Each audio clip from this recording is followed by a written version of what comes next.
Hey, it's Mark with Mark's Dodgers Cards. I'm pretty excited to make this video. I recently went on a little spending spree and added a bunch of cards, which I'm going to show you. The reason I was able to do this is from selling my 1962 Topps partial set. I showed that in a prior video, which I'm going to link below.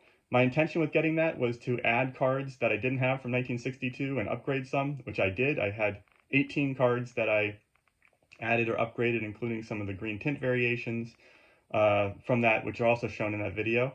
But then I sold the rest of it, and I sold it for more than I got it for. So I was able to add a bunch of cards. So after I sold it, which I finished doing, I went on a little spending spree, and I'm going to show you the cards that I got now.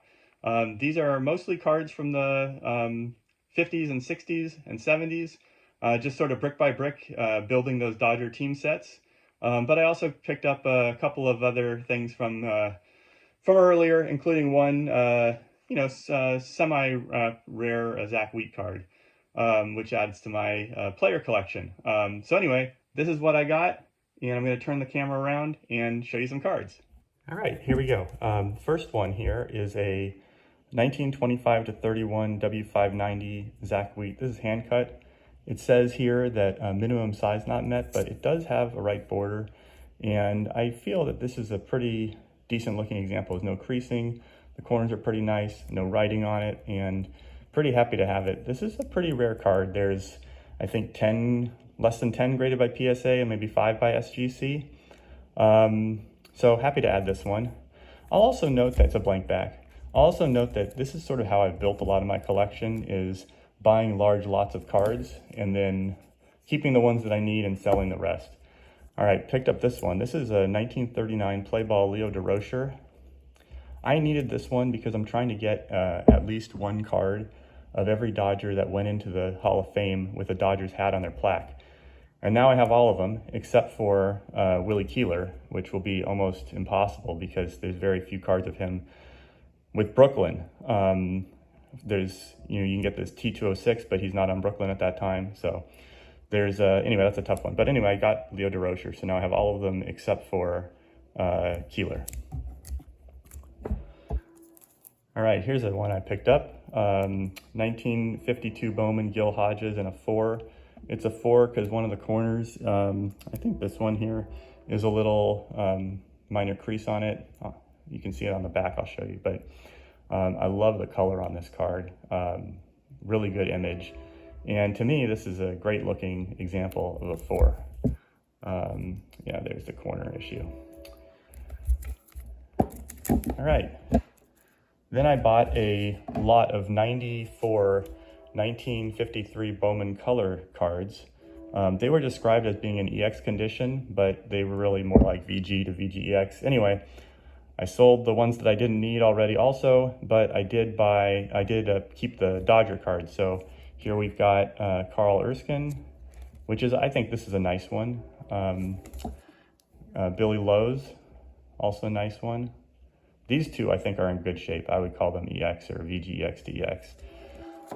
George Shuba, this is his rookie, I think. But anyway, it's got a little bit of a wrinkle up here, but otherwise it's pretty nice. And then this is Meyer, but it has a crease. I don't know if you could see it, but it's got a kind of a crease down the middle here. Anyway, picked up those ones. Then I got this card here. Beautiful example, 1954 Bowman Roy Campanella in a PSA 6.5. I also have the Reese and Snyder from this set. I love this set. I think this is one of my favorite looking sets. It's just the blue sky, the blue hat, just looks great. And this is a awesome example, I think. So very happy to add this one. Got 2 more to show you. Then I got this bigger card. I needed this one for my Koufax collection. This is a 64 Topps Giants in a 5.5. The reason for the 5.5, I think, is the corners. It's also a little off center, but I think the reason it got dinged down from a 6 is the corners are a little soft. But anyway, a good clean image. Love that one. And the last one I got is this one. The famous Ron Say second year card, otherwise known as Mike Schmidt's rookie.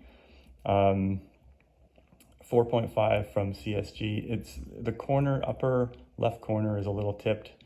The corners, all the corners are not super sharp, which I think is the reason for the grade.